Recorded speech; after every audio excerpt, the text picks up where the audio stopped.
की अहम डेवलपमेंट वो ख़त है जो कि इमरान खान साहब ने आर्मी चीफ़ के नाम लिखा है, बराह रास्त लिखा है।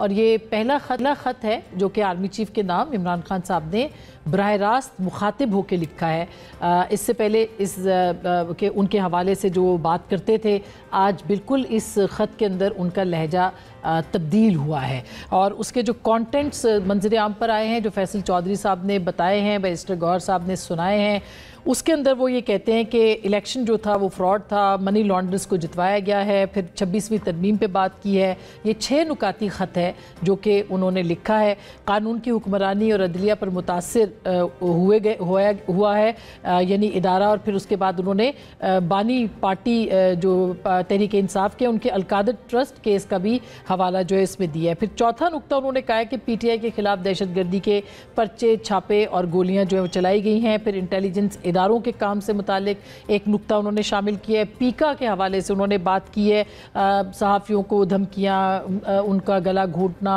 आज़ादी राय, इसके हवाले से उन्होंने बात की है और मुल्की मईशत के ऊपर भी बात की है। और सबसे इम्पॉर्टेंट जो उन्होंने कहा है वो ये कहा है कि जो इदारा है यानी इदारे फ़ौज को कहा है कि फ़ौज हमारी है, जो भी इस वक्त दहशतगर्दी का वो निशाना बने हैं वो उन्होंने कहा है कि वो फ़ौज के साथ हैं। फ़ौज और कौम में दूरियां पैदा हो रही हैं। इन फासलों की वजह जो है वो इस्टेब्लिशमेंट की पॉलिसीज़ हैं। और आखिर में उन्होंने ये कहा है कि वो दरख्वास्त करते हैं कि ये जो पॉलिसीज़ हैं वो तब्दील की जाए। तो एक तो उन्होंने पॉलिसियाँ तब्दील करने की दरख्वास्त की है जो कि बहुत अहम मामला है। और ज़ाहिर है कि इमरान खान साहब की जो टोन है वो बदली है, लहजा बदला है, अल्फाज बदले हैं। इससे पहले वो जिन अल्फाज से मुखातिब होते थे आर्मी चीफ़ से वो भी उन्होंने बदले हैं। तो एक वाज़े तब्दीली या पॉलिसी शिफ्ट इसको कहा जा सकता है या नहीं, इसके ऊपर हम बात करेंगे। आज बैरिस्टर गौहर साहब से ये सवाल पूछा गया जब वो वहाँ से मिल के निकले हैं, तो उन्होंने इसके क्या कहा है वो ज़रा सुनिएगा। पॉलिसी शिफ्ट पाकिस्तान तहरीक इंसाफ के नहीं है, लेकिन खान साहब ने जो लेटर लिखा है वो यही कह रहे हैं कि मैं चाहता हूँ कि फौज बहुत कुर्बान दे रही है और अवाम और फौज के दरमियान किसी सूरत खलीज नहीं होना चाहिए। जिस तरीके से इलेक्शन हो गए, जिस तरीके से 26वीं तरमीम पास हुआ, जिस तरीके से 26वीं तरमीम इम्प्लीमेंट हो रहा है, जिस तरीके से पीका एक्ट पास हो गया, जिस तरीके प्रिंट इलेक्ट्रॉनिक मीडिया के बाद सोशल मीडिया टारगेट हो रहा है, तो इसी सूरत हाल के पेश नज़र खान साहब ने लेटर लिखा है। खान साहब पहले भी कह चुके हैं, आज भी खान साहब ने कहा हम इंतशार नहीं चाहते, फौज हमारी है, मुल्क हमारा है। खान साहब का एक ओपन लेटर।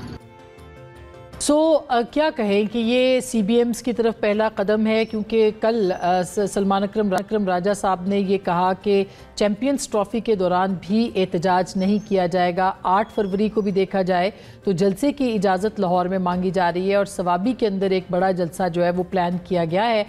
ये भी फैसला किया गया कि चैम्पियंस ट्रॉफ़ी के दौरान जहाँ जहाँ मैचेस हैं वहाँ पर एहतजाज जो है वो नहीं किया जाएगा, जो इत्तलात आ रही हैं। इसके ऊपर भी ज़रूर बात करेंगे क्योंकि ये बड़ी खुशाइंद बात है कि अगर कोई इस तरह पाकिस्तान तहरीक इंसाफ जो है वो एहतजाज के रुख को इस तरह से मोड़ती है, इसके ऊपर ज़रूर बात करेंगे। लेकिन साथ ही साथ जो जुडिशरी के हवाले से और ख़ास करके इस्लामाबाद हाई कोर्ट के जजेस की तैनाती का जो मसला है और उसमें जो नए जज लाए गए हैं, प्रेसिडेंट साहब ने, सदर साहब ने आर्टिकल 200 की जो शिक 1 है उसको इस्तेमाल करते हुए ट्रांसफ़र किया है। उससे सीनियरिटी लिस्ट जो है वो बिल्कुल बदल गई है। उस पर ऊपर एहतजाज भी हो रहा है और आज भी वकला इस्लामाबाद बार ने इसके ऊपर एहतजाज भी किया, बाइकॉट भी किया और कहा जा रहा है कि 10 तारीख को सुप्रीम जुडिशल काउंसिल का इजलास है, उस पर मुल्क भर से वकला जो है वो इस्लामाबाद आएंगे। पैमरा जो इसके अलावा पीका एक्ट है उसके ऊपर ऑलरेडी सहाफ़ियों के भी तहफ़्फ़ुज़ात हैं, शदीद तहफ़्फ़ुज़ात हैं और एहतजाज है। तो क्या वकला और सहाफ़ी मिल के कोई तहरीक भी चला सकते हैं तहरीक इंसाफ के साथ? इसके ऊपर भी हम आज के इस प्रोग्राम में बात करेंगे। और साथ ही साथ चीफ जस्टिस साहब ने इस मामले के ऊपर एक वाज़े बयान जो है वो दिया है। उन्होंने कहा है कि ये आइन के आर्टिकल के ऐन मुताबिक है, उनसे मुशावरत और उनकी कॉन्सेंट इसके अंदर शामिल है और वक्त लगेगा लेकिन चीज़ें ठीक हो जाएंगी। क्या चीज़ें वाकई ठीक हो सकती हैं, इसके ऊपर भी आज के इस प्रोग्राम में बात करेंगे। बहुत कुछ है आज जिसके ऊपर हम बात करें, क्योंकि जुनैद अकबर साहब जो हैं अब उन्होंने लीड का खैबर पख्तूनख्वा में, उनके लिए कितना बड़ा चैलेंज है, क्योंकि आपने देखा होगा उनके बहुत सारे जो पेशावर रीजन का उनका इजलास था उसमें बहुत सारे कायदीन भी गायब रहे, जो रिपोर्ट हुआ है।